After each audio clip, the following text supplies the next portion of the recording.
begins in Leviticus chapter 1, starting in verse 1.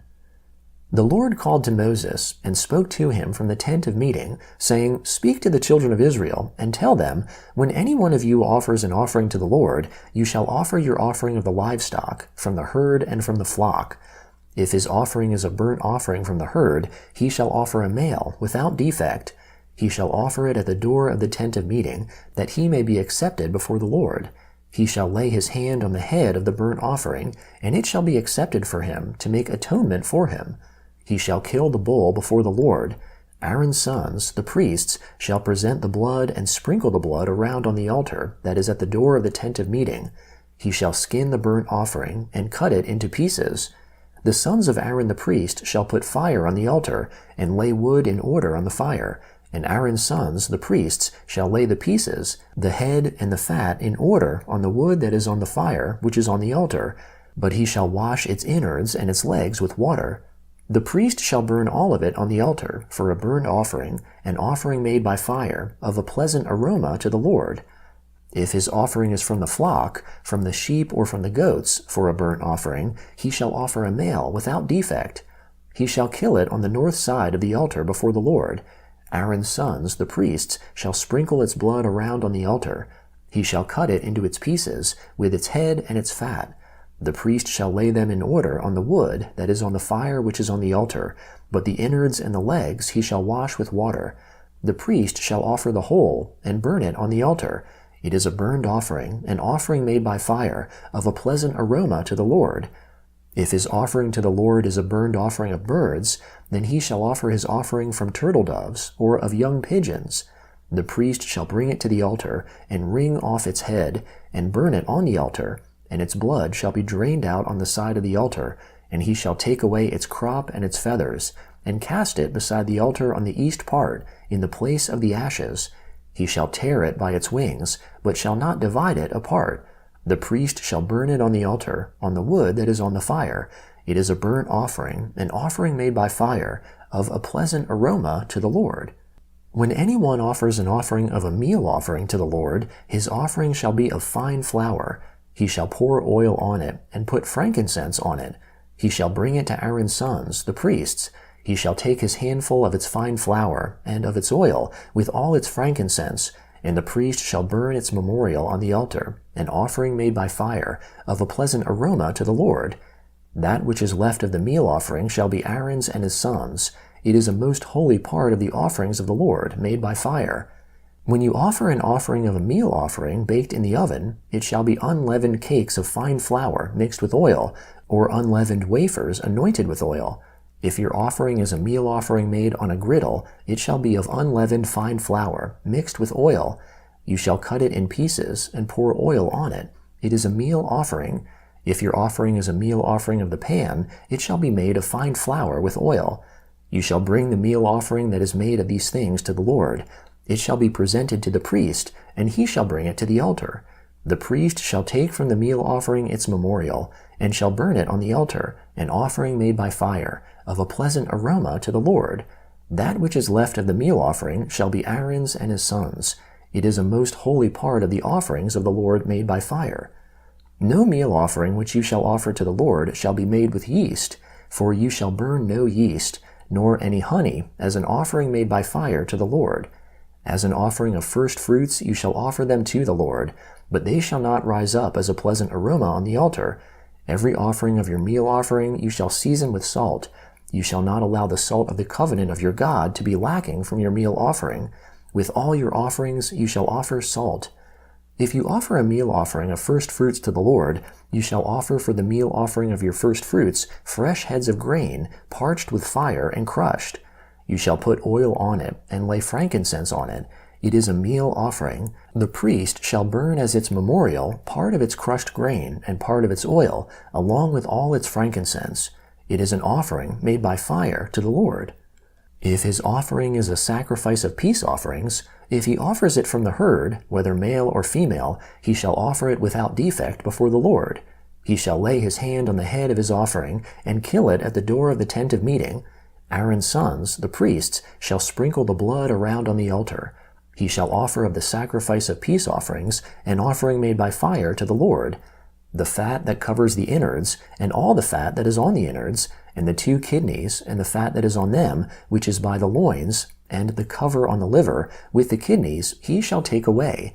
Aaron's sons shall burn it on the altar on the burnt offering, which is on the wood that is on the fire. It is an offering made by fire, of a pleasant aroma to the Lord. If his offering for a sacrifice of peace offerings to the Lord is from the flock, either male or female, he shall offer it without defect. If he offers a lamb for his offering, then he shall offer it before the Lord, and he shall lay his head on the head of his offering, and kill it before the tent of meeting. Aaron's sons shall sprinkle its blood around on the altar. He shall offer from the sacrifice of peace offerings an offering made by fire to the Lord.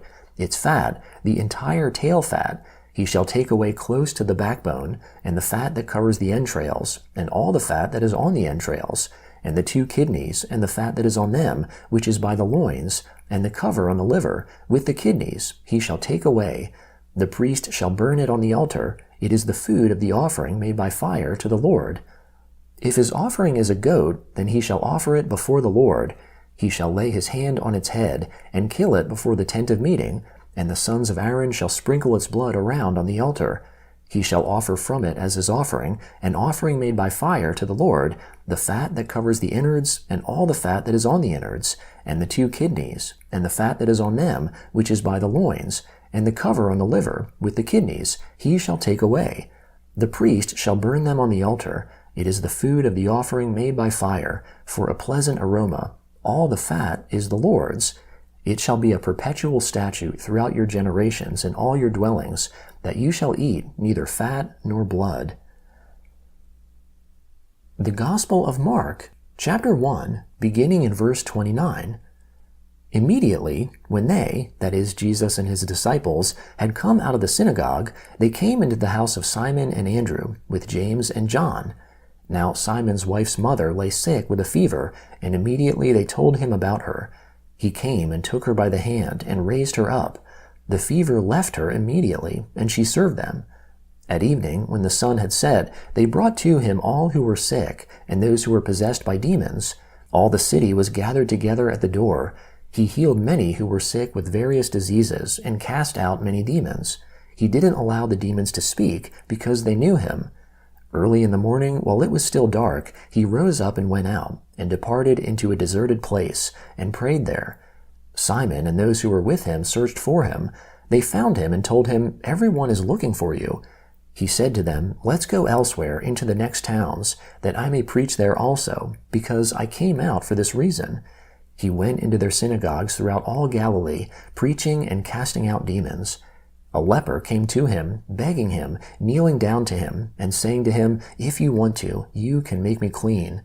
Being moved with compassion, he stretched out his hand and touched him, and said to him, "I want to, be made clean." When he had said this, immediately the leprosy departed from him, and he was made clean. He strictly warned him, and immediately sent him out, and said to him, "See that you say nothing to anybody, but go, show yourself to the priest, and offer for your cleansing the things which Moses commanded, for a testimony to them." But he went out, and began to proclaim it much, and to spread about the matter, so that Jesus could no more openly enter into a city, but was outside in desert places. People came to him from everywhere. When he entered again into Capernaum after some days, it was heard that he was at home. Immediately many were gathered together, so that there was no more room, not even around the door, and he spoke the word to them. 4 people came, carrying a paralytic to him. When they could not come near to him for the crowd, they removed the roof where he was. When they had broken it up, they let down the mat that the paralytic was lying on. Jesus, seeing their faith, said to the paralytic, "Son, your sins are forgiven you." But there were some of the scribes sitting there, and reasoning in their hearts, "Why does this man speak blasphemies like that? Who can forgive sins but God alone?"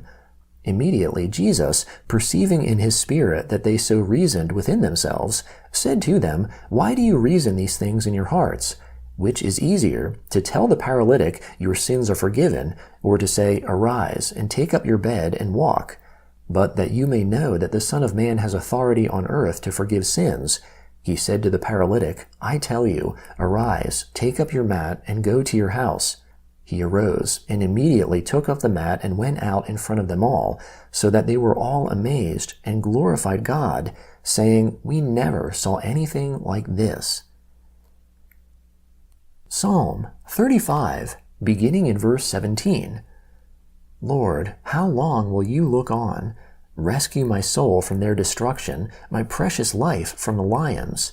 I will give you thanks in the great assembly. I will praise you amongst many people. Don't let those who are my enemies wrongfully rejoice over me, neither let those who hate me without a cause wink their eyes. For they don't speak peace, but they devise deceitful words against those who are quiet in the land. Yes, they open their mouth wide against me. They said, "Aha, aha, our eye has seen it." You have seen it, Lord. Don't keep silent. Lord, don't be far from me. Wake up, rise up to defend me, my God. My Lord, contend for me. Vindicate me, Lord my God, according to your righteousness. Don't let them gloat over me. Don't let them say in their heart, "Aha, that's the way we want it." Don't let them say, "We have swallowed him up." Let them be disappointed and confounded together who rejoice at my calamity. Let them be clothed with shame and dishonor who magnify themselves against me. Let those who favor my righteous cause shout for joy and be glad. Yes, let them say continually, "May the Lord be magnified, who has pleasure in the prosperity of his servant." My tongue shall talk about your righteousness and about your praise all day long.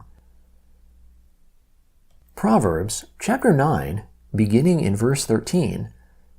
The foolish woman is loud, undisciplined, and knows nothing.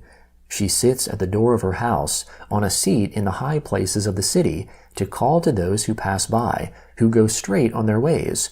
Whoever is simple, let him turn in here.